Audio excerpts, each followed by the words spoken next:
Good morning, students. So we were studying our chapter number 4, chemical and chemical changes, and in the previous class we have talked about the chemical equations, significance of chemical formula. Okay, so now just today we will just revise what is a chemical equation. So when one or more substance, either element or compound, undergo a change to form a other substance, that is one or more other substance, is called a chemical reaction. That chemical reaction is a process in which one or two substances undergo a chemical change to form a new element or compound. That is, suppose example was I have given was hydrogen when react with oxygen give hydrogen when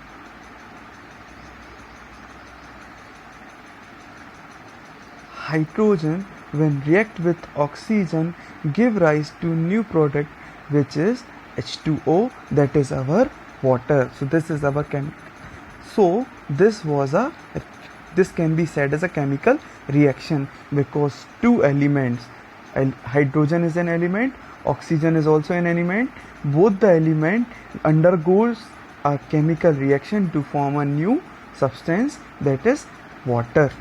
So when we represent this chemical reaction with the help of chemical symbols, when we represent this chemical reaction with the help of chemical symbols, then this is known as chemical equation. So what will be the exact definition of a chemical equation? The exact definition of the chemical equation will be: a chemical equation is a representation of the chemical reaction using symbol and formula for reactant and products. Now what are reactant and products? Just we will see here. Hydrogen and oxygen will be called as reactant. Hydrogen and product will be called as reactant, whereas the water which is formed will be called as result or product, which it will be called as result or products. So hydrogen and oxygen will be called as reactant, whereas water will be called as result or product. Have you got this? So what is a chemical reaction? The process in which one or more element undergoes a chemical change to form a new element or compound, and then it is called a chemical reaction. The representation of chemical reaction with the representation of the chemical reaction with the help of chemical symbol, it is known as chemical equation. So in the reactant, the substance which react to form a substance are called reactant, whereas the new substance form is called a product. Now we will see some of the rules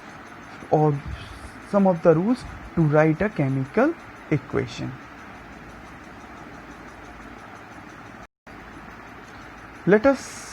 So for this we will understand the how to write a chemical equation by taking an example as it is given here.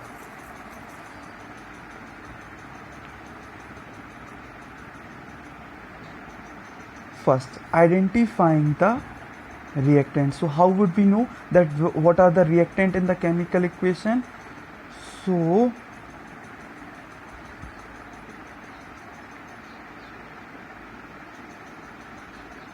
always the reactants are written on the left side. As you can see in this diagram, as you can see in this equation, magnesium and oxygen are the reactant. How we will represent magnesium? We'll represent magnesium by Mg and oxygen by O. So what are the reactants? Reactants are the one who react with each other, and they are always written with on the left hand side with plus sign. Acha, why do we use this plus sign? We use this plus sign as this shows these are added to each other, or these both substances are reacted with each other. Got this? So how we will know what are the reactants? So to know which are the reactant in a chemical equation, then so just know a simple rule that the reactants are always written on the left hand side. So this is left side. So here left side, magnesium and oxygen are the reactant. Okay. Next, identifying the products. So how do we know that what is the product? The product are always written on the right hand side. The product are always written on the right hand side. In this case, or in products somehow when formed, they also release some of the other products along with the main product. So these products are also represented as with the help of the plus sign. Okay, now between the reactant and the product we use the arrow sign. This indicates that the reactant reacted with each other to form a new product. As magnesium reacted with oxygen, they formed magnesium oxide, the new product. So always remember, the reactant are always written on left side. Then we use plus sign between both of the reactants. Then the arrow sign indicates what is the after reaction, what is the product form, and the product are also written with the plus sign on the right hand side of the chemical equation. So the example you can see, magnesium reacted with the oxygen, this results as to form magnesium oxide. Okay, next, changes. So in the previous classes, 6th class, we have studied about the changes. So I think all you are familiar with the changes. What are the changes? There are two types of changes: physical change and chemical change. So I think you are already knowing what are the physical change and the chemical change. So just we will revise the definition of the physical change and the chemical change. First we will go to the physical change. A change in which no new substance are formed is called a physical change. A change in which no new substance are formed is called a physical change. For example, melting of a ice. Ice gets melted to form water. So only the states of the water is changed. First it was in the form of ice, so it was in the form of solid. Next it's changed into water, so it changed its state into liquid. But in both of the case, no new substance are formed. So this type of change, the change in which the new substance are formed, only the shape and size or the state of the substance change, then such type of changes are called the physical change. So once again, the definition of such physical change: a change in which no new substance are formed, then such type of substance is called a physical change. In physical change, only the shape, size and color of the or state of the object is changed.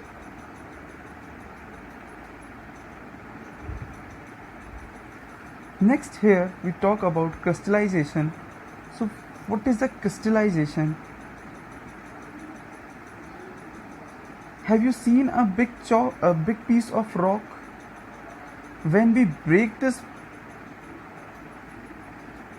big piece of rock into and we crush it, then it's changed into small pebbles. A big piece of rocks, when we chunk it hard, when we break it into smaller forms, changes into small pebbles. Got this? So just this is an example of a physical change. So now we will talk about crystallization. So crystallization is a process by which an impure compound converted into crystals. Now what is a crystals? First know this. So crystals are a solid form of a substance that has definite geometrical shape. If you want to see the form example of the crystal, so the best example for the crystal is your sugar.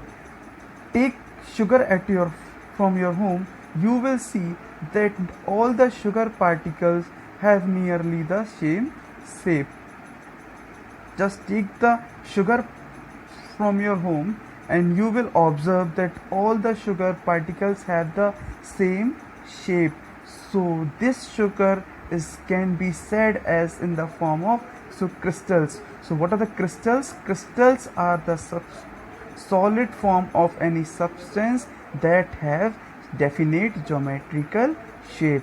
Once again, what is a crystals? Crystals are the solid form of the compound that have definite geometrical shape, like sugar crystal have the shape of a cube or cuboid.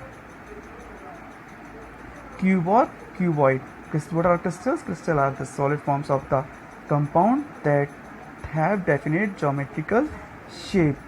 So the process of forming crystals of a compound from its solution is called a crystallization. First of all, what is a crystals? Crystals are the substance that are geometrical shape, and the process of making the crystals from the compound is known as a crystallization. Again, what is a crystallization? The process of forming crystal of a compound from its solution is called the crystallization. This method is used to purify the compound as crystals leave the impurities in the solution. What is the benefit of crystallization? Crystallization has its benefit that in crystallization the substance are changed into its pure form. In the substance, if you want to change the substance into the pure compound, then we can perform the crystallization.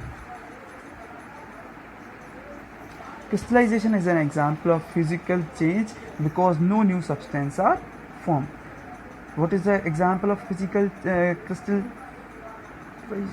What is the example of physical change? So crystallization can be said as the example of physical change. Why? Because in this no new substance are formed. Now we can see how crystallization is beneficial or how we can perform the crystallization.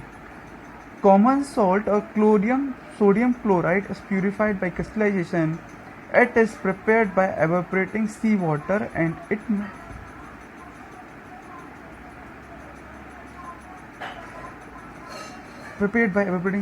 it contains undesirable substances of impurity such as magnesium chloride and sand mixed with it. During crystallization,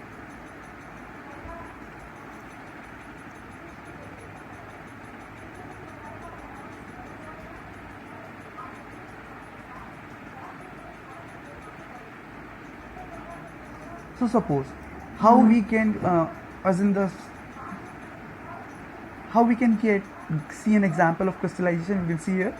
So for seeing the example of crystallization, what we will do, take a few amount of seawater as it is available. So just we will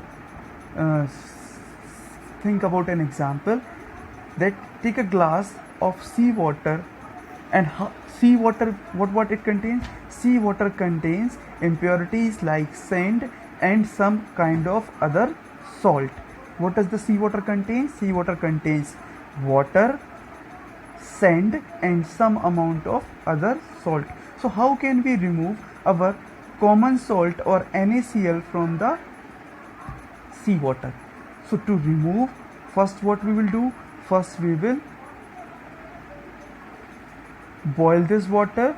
After boiling this water, seawater, we will just filter this pure water. When we will filter this pure water, what will be? Suppose this green color represents sand. So whenever we will filter this pure water, so what will happen? The salt along with the water will be filtered and the scent particle will remain on the filter paper. So through this method, through the filtration, we will remove the scent from the seawater. Next, what is remained in the water? In a water, only the salt and the water will be remain. So we will just allow the water to evaporate. So when we evaporate the water, only the salt will remain in the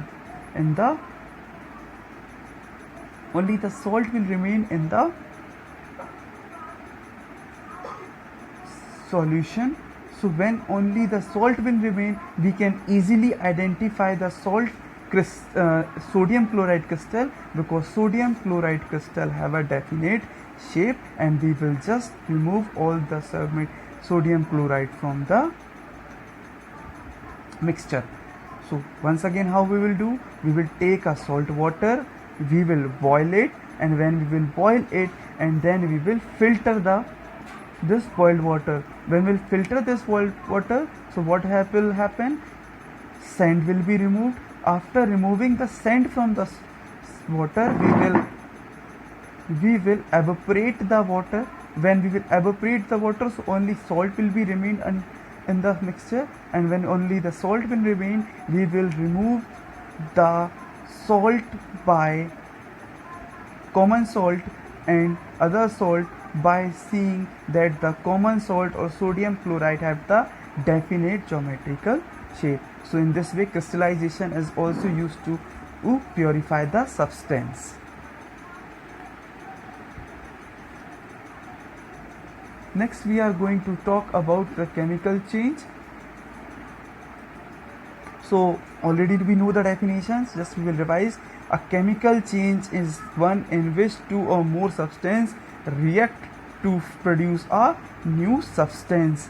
What is a chemical change? A chemical change is a change in which two or more substances react with each other to produce a new substance with a different set of properties. So the new substance with different set of property, new substance form have the properties that are totally different from the previous ones or their reactants. The example of chemical change can be given as the reddish brown deposit on the iron object. When we keep an iron particle in the open space, we saw after few time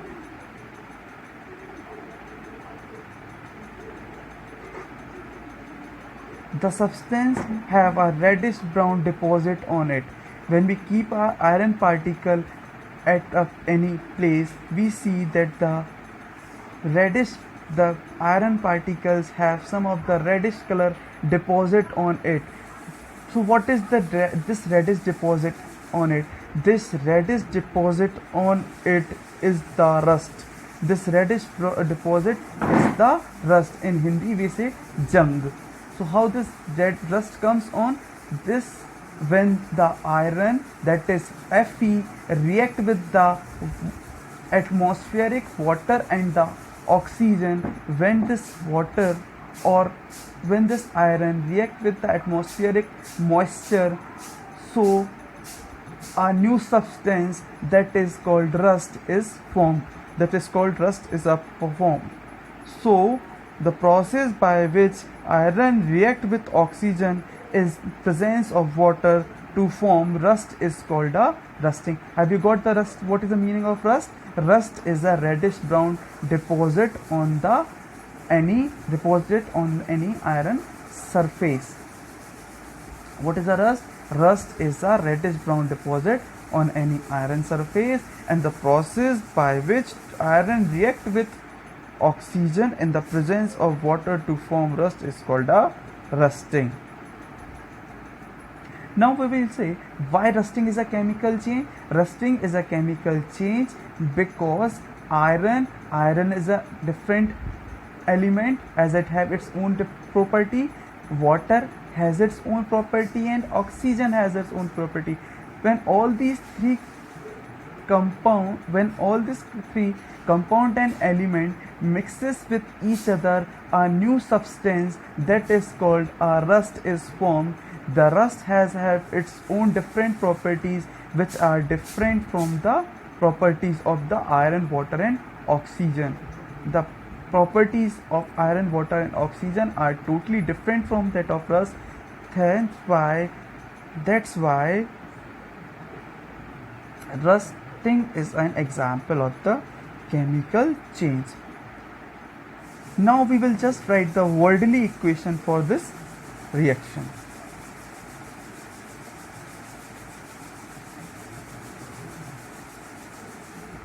So how can we write in Wordley equation?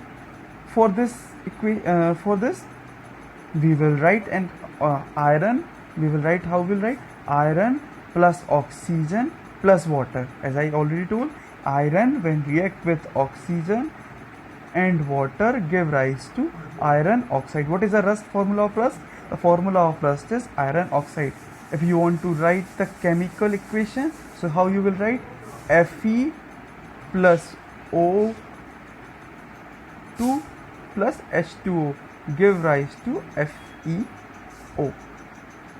Okay, give rise to FeO. So this is the chemical equation for the rusting of iron. Rust is a flaky substance. Rust is a flaky substance. It does not stick on the iron object. As iron exposed to further restricting becomes weaker, and when you will see that when the iron gets rust on it, it starts becoming weaker and slowly it gets converted, all of total amount of iron get converted into rust. So in order to protect it from rusting, what the method is used to protect it from rusting? We use eroding. To protect it from eroding or rusting, what we do, we either oil the substance or we color it with the substance to protect it from the exposure of moisture and air. So another process for it is a galvanization. With galvanization, the iron coating is placed on the object. So galvanization, zinc coating is done on an object to prevent it from getting rusted.